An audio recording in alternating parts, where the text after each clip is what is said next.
ये सब लोग पद यात्रा में जा रहे हैं, हिंदू एकता के लिए संघर्ष कर रहे हैं। और ये पद यात्रा बाबा बागेश्वर की तरफ से दिल्ली से वृंदावन तक की यात्रा निकाली गई है।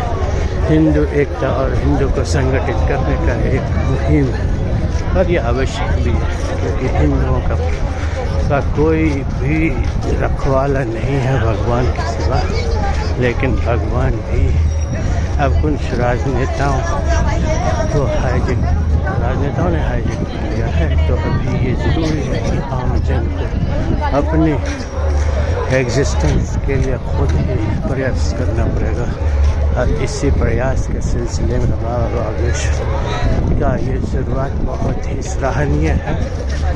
क्यों नहीं हो, जब आप पश्चिमी देशों को देखें या दुनिया के अन्य देशों को देखें तो वो अपने अपने धर्म को लेकर काफ़ी एग्रेसिव। हाल में ही डोनाल्ड ट्रंप का एक बयान था कि नाइजीरिया में जो क्रिश्चियनों पर अत्याचार हो रहा है तो हम पूरे नाइजीरिया को ख़त्म कर लेंगे, उसको ऐड दे। तो ये क्या, ये सब धर्म की रक्षा के लिए ही ये लोग तरह तरह के अनेक उपाय करते हैं। अल्टीमेटली जो है वो धर्म ही एक मात्र रास्ता है मानवता के कल्याण के लिए। यस, डेवलपमेंट जरूरी है। दूसरे ग्रह और नक्षत्र ये सब भी हमारे धर्मों में काउंट किए गए हैं और इन नक्षत्रों की खोज करना ये सब जरूरी है। लेकिन जो आत्मिक हम क्यों मानव रूप में आए हैं और इसके क्या उद्देश्य उसको पहचानने के लिए एक अज्ञात शक्ति उपासना करना ही पड़ेगा।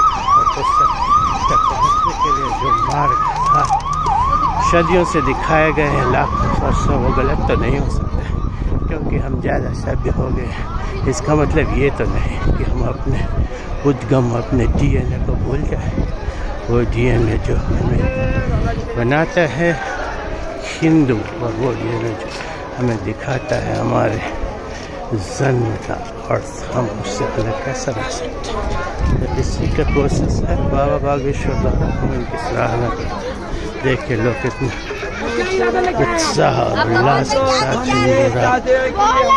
के लिए झंडा थाम रखे हैं।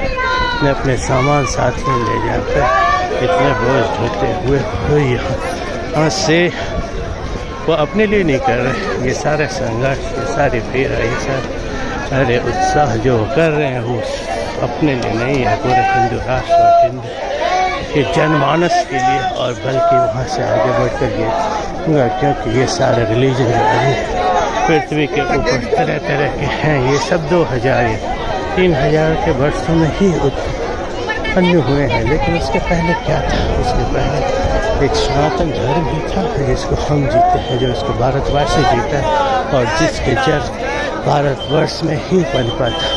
और इन्हीं भारतवर्ष को बचाने के लिए उस आक्रांताओं को, उन धर्मों जो इनके ऊपर अपना पूरा अधिकार जमाना चाहते हैं, उन्हीं को बचाने के लिए ये पदयात्रा मुझे तो बहुत आवश्यक लगता है। और इसको मैं सराहता हूँ, इसकी मैं पूरी प्रशंसा करता हूँ। बल्कि हर एक हिंदू के मन में ये होना चाहिए। ये बहुत ही ज़रूरी है कि किसी के लिए अमेरिका है, किसी के लिए यूरोप है, किसी के लिए अरब और किसी के लिए इजराइल है। लेकिन हिंदू के लिए क्या है? अपने जो जड़ थे, जड़ से ही निकाल देना चाहते हैं। इन जड़ों को मजबूत करना अत्यंत आवश्यक है। और मैं हर एक हिंदू या हर एक मेन बात यह है कि हिंदू धर्म में हम किसी भी रिलीजन की अवहेलना नहीं करते, किसी की एग्जिस्टेंस को ख़त्म करने की कोशिश नहीं करते। लेकिन अदर रिलीजन जो है वो हमारी एग्जिस्टेंस को ख़त्म करने के लिए, वो हमारे को इस पृथ्वी से हटाने के लिए तरह तरह की षड्यंत्र और सारे तंत्र लगा देते हैं।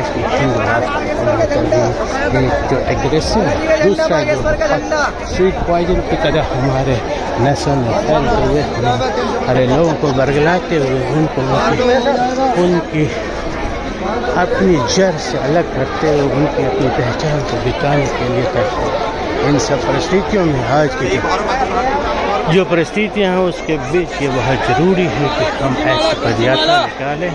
और आखिर में अगर आप सोचते हैं तो आपके जीवन का अर्थ भी क्या है? खाना पीना, पैसे इकट्ठे करते हैं लोग, खुश रहते हैं, दिन को बनाते हैं, लेकिन फिर अल्टीमेट क्या घर किस लिए आए ये भी सोचना जरूरी है। पैसे के दौर में, भूख को मिटाने के दौर और अपने पराये के दौर में बहुत सारी चीज़ों के दौर में ये भूल जाते हैं हम यहाँ पे आए क्यों हैं, किसने भेजा, और जबकि हमारे पूर्वज कौन और हमारे पूर्वजों की क्या सोच, क्या हमारे पूर्वज इतने गलत तो नहीं सकते? दूसरे लोग अपने को इतने सही मानते हैं।